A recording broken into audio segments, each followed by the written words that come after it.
প্রিয় দর্শক, কেমন আছেন? আশা করছি ভালো আছেন। আপনারা সবাই জানেন যে আমাদের মাননীয় প্রধান উপদেষ্টা লন্ডন সফরে রয়েছেন। লন্ডন সফরের একেবারে শেষ পর্যায়ে। তার আগে বলে নেই, কিছুদিন আগে আমাদের মাননীয় প্রধান উপদেষ্টা কিন্তু জাপান বিজয় করেছেন এবং তার লন্ডন সফর, লন্ডন বিজয়ের গল্পগাথা, যে সাফল্য গাথা রচিত হয়েছে, তার কিছু অংশ আপনাদের সাথে শেয়ার করতে চাই। তার আগে খেয়াল করবেন, আমাদের প্রধান উপদেষ্টাকে যখন ব্রিটেনের রাজা ইনভাইট করেন, তখন কিন্তু লন্ডনের সাজ রব পড়ে যায় কিভাবে বাংলাদেশের প্রধান উপদেষ্টাকে লন্ডনবাসী রিসিভ করবে, কিভাবে তাকে প্রোটোকল দেয়া হবে, কারা দেবে, কে দেবে।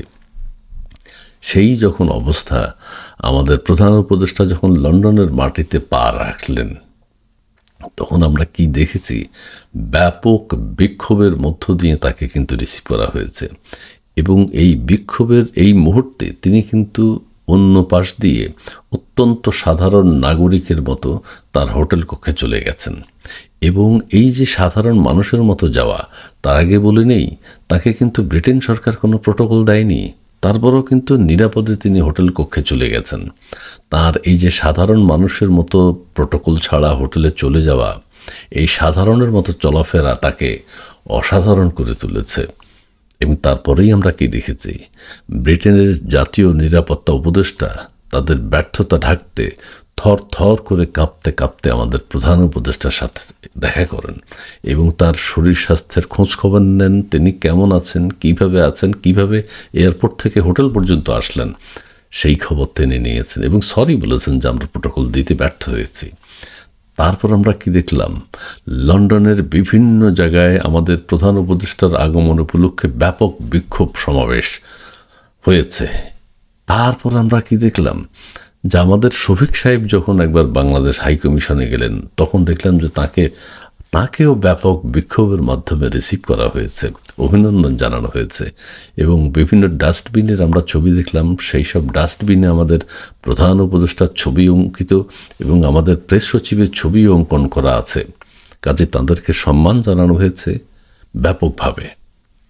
তার আগে আরেকটা কথা বলি, আরও বিরল ঘটনা আছে, ব্যাপক সাফল্য আছে। লন্ডন এখন আমাদের হয়ে যাবে। জাপান আমরা নিয়ে নিয়েছি, এর আগে চীন, বিমস্টেক, নানান দেশ আমরা অধিগ্রহণ করছি। লন্ডন এখন আমরা লন্ডনের দ্বার প্রান্তে। কী হয়েছে? লন্ডনের বিভিন্ন আন্তর্জাতিক সংবাদপত্র, টেলিভিশন চ্যানেলের সাংবাদিকরা রয়েছে। সেই সব আন্তর্জাতিক সাংবাদিকেরা অধীর আগ্রহে অপেক্ষা করেছেন কখন আমাদের প্রধান উপদেষ্টার সাথে তারা একটু কথা বলবেন, একটা প্রশ্ন করবেন। তারা ধন্য হয়েছেন, অর্থাৎ সাংবাদিকরা প্রধান উপদেষ্টাকে প্রশ্ন করে ধন্য হয়েছেন এবং প্রধান উপদেষ্টা ওই সাংবাদিকদের প্রশ্নের জবাবে যেসব কথা বলেছেন, আগামী 100 বছর পর আপনারা দেখতে পাবেন তাঁর সেসব মূল্যবান কথা নিয়ে গবেষণা হচ্ছে। এই গেল সাংবাদিকদের অবস্থান, সাংবাদিকরা ধন্য হয়েছেন। তারপরেই আমরা কি দেখলাম? যেই জন্য তিনি ইংল্যান্ড সফর করেছেন, যেই জন্য রাজা চার্লস তাকে আমন্ত্রণ জানিয়েছেন, সেই মহেন্দ্র খন উপস্থিত। আমাদের প্রধান উপদেষ্টা রাজ দরবারে গেলেন।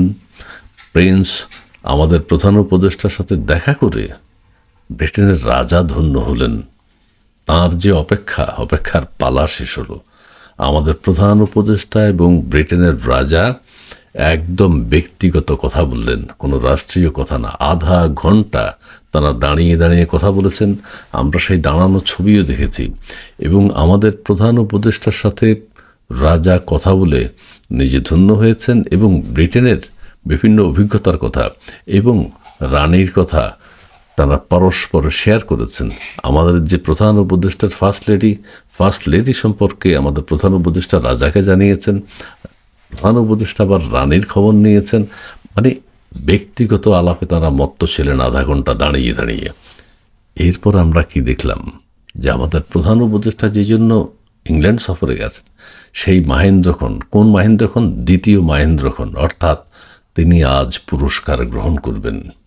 আমরা দেখেছি 9-10 পাউন্ডের একটা পুরস্কার তিনি বুকের সাথে চেপে ধরে রেখেছেন এবং প্রিন্সের সাথে কথা বলছেন। কেউ বলছেন যে আমাদের প্রধান উপদেষ্টাকে কে পুরস্কার দিলেন? প্রধান উপদেষ্টাকে রাজাকে দেবেন না রাজা প্রধান উপদেষ্টাকে দেবেন? কে কাকে দিয়েছেন আমরা সেটা দেখিনি। না দেখলেও আমরা ধরে নিতে পারি যে 10 পাউন্ডের সেই উপহার আমাদের প্রধান উপদেষ্টাকে ধন্য করেছে এবং সারা বাংলাদেশকে অনন্য উচ্চতায় নিয়ে গেছে।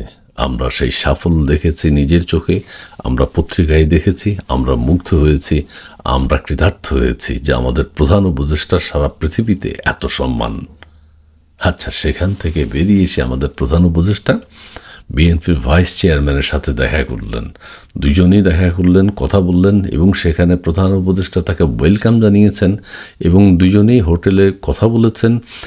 এবং সেখানে যে কথাটি আমরা শুনতে চেয়েছি, আমরা জানি মাননীয় প্রধান উপদেষ্টা এক কথার মানুষ, তিনি এক কথা বলতে অভ্যস্ত। সেখানের যে সারমর্ম মিটিংয়ের, সেটা হচ্ছে যদি সব কিছু সংস্কার হয় তাহলে নির্বাচন ফেব্রুয়ারির প্রথম সপ্তাহে হতে পারে। তিনি অতীতে যেমন বলেছেন ডিসেম্বর থেকে জুনে হতে পারে, আবার যখন চাপাচাপি হলো তারপরে বলেছেন এপ্রিলের প্রথমার্ধে হতে পারে, এখন আবার বলেছেন যে হ্যাঁ ফেব্রুয়ারির প্রথমার্ধ হতে পারে সব সংস্কার শেষ হলে। তার এই অমূল্য কথা দিয়ে শেষ হলো লন্ডন সফর এবং তার যে ব্যাপক সাফল্য ইংল্যান্ডে, যে অর্জন, মাত্র 3.5 কোটি টাকা নাকি হোটেল খরচ দিয়েছেন, রুম ভাড়া 3.5 কোটি টাকা। দেশের মানুষের কথা ভেবে উনি কৃচ্ছতা সাধন করেছেন। উনি তো 20 কোটি টাকা খরচ করেননি, কিন্তু উনি চাইলে তো 20 কোটি টাকা রাষ্ট্রের ফান্ড থেকে খরচ করতে পারতেন, কিন্তু না, দেশের মানুষের কথা ভেবে তিনি মাত্র 3.5 কোটি টাকা হোটেল ভাড়া দিয়ে ব্যাপক সাফল্য নিয়ে ব্যাগ ভর্তি করে বাংলাদেশে ফিরবেন এবং বাংলাদেশের মানুষ অবনত চিত্তে তাকে রিসিভ করবার জন্য এয়ারপোর্টে যাওয়ার জন্য এখন থেকে প্রস্তুতি নিচ্ছেন। কিভাবে তাকে এই লন্ডন জয়ের পর বাংলাদেশের মানুষ রিসিভ করবে তার প্রস্তুতি চলছে। ধন্যবাদ।